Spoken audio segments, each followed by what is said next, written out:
ಇನ್ನು ಧರ್ಮಸ್ಥಳದ ಪರವಾಗಿ ಬೀದಿಗಿಳಿದ ಚಕ್ರವರ್ತಿ ಸೂಲಿಬೆಲೆಯವರು ನೋಡಿ, ಒಬ್ರಾದ ಮೇಲೊಬ್ರು ಧರ್ಮಸ್ಥಳದ ಪರ ಬ್ಯಾಟಿಂಗ್ ಅನ್ನ ಮಾಡ್ತಿದ್ದಾರೆ. ಇಷ್ಟು ದಿನ ಏನ್ ತನಿಖೆ ಆಗುತ್ತೆ ಅಂತ ಹೇಳಿ ಕಾಯ್ತಾ ಇದ್ರು.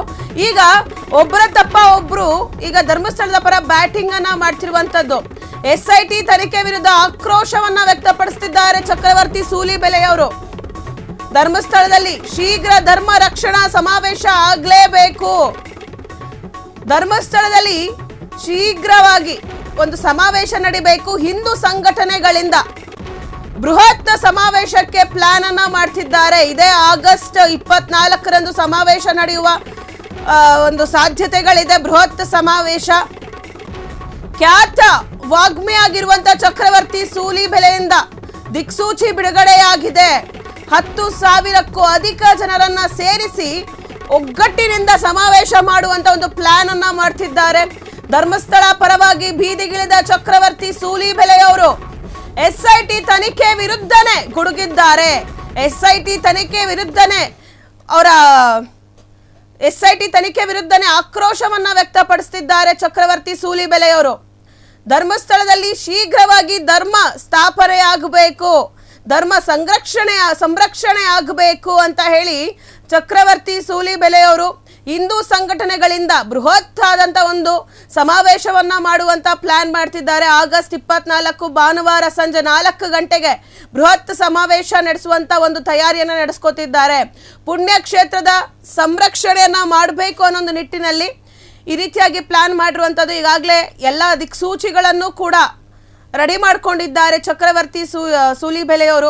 ದಿಕ್ಸೂಚಿ ಭಾಷಣವನ್ನು ಕೂಡ ಮಾಡ್ತಿದ್ದಾರೆ.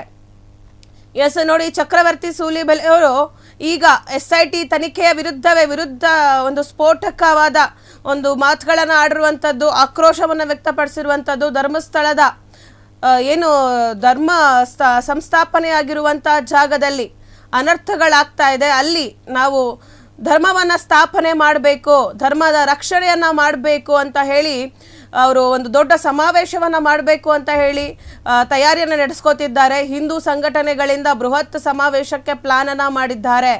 ಸೊ ಈ ಕುರಿತಾಗಿ ಸೂಲಿಬೆಲೆಯವರಿಂದ ದಿಕ್ಸೂಚಿ ಭಾಷಣ ಕೂಡ ಬಂದಿದೆ.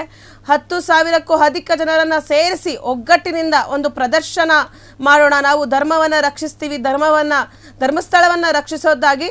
ಸೊ 10,000 ಜನರನ್ನ ಒಗ್ಗೂಡಿಸಿ ಈ ಧರ್ಮಸ್ಥಳವನ್ನು ರಕ್ಷಣೆ ಮಾಡೋಣ ಅಂತ ಹೇಳಿ ಚಕ್ರವರ್ತಿ ಸೂಲಿಬೆಲೆಯವರು ತಯಾರಿಯನ್ನು ನಡೆಸ್ತಿದ್ದಾರೆ.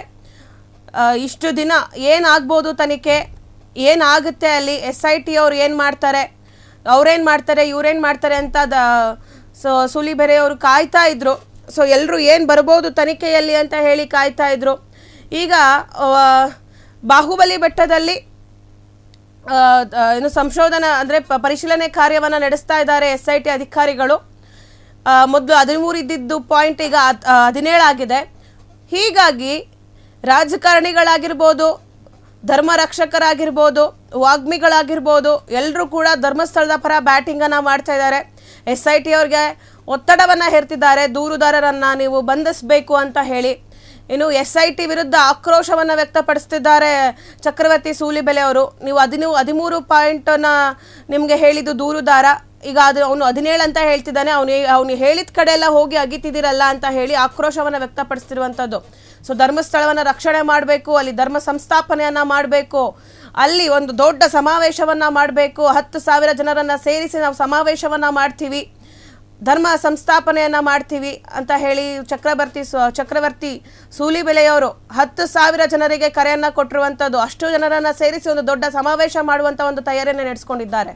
ಕ್ಷಣ ಕ್ಷಣದ ಸುದ್ದಿಗಳಿಗಾಗಿ ಫ್ರೀಡಂ ಟಿವಿ ಸಬ್ಸ್ಕ್ರೈಬ್ ಮಾಡಿ, ಲೈಕ್ ಮಾಡಿ ಹಾಗೂ ಫಾಲೋ ಮಾಡಿ. ಹೊಸ ಸುದ್ದಿಗಳ ನೋಟಿಫಿಕೇಶನ್ಗಾಗಿ ಬೆಲ್ ಐಕಾನ್ ಮೇಲೆ ಕ್ಲಿಕ್ ಮಾಡಿ.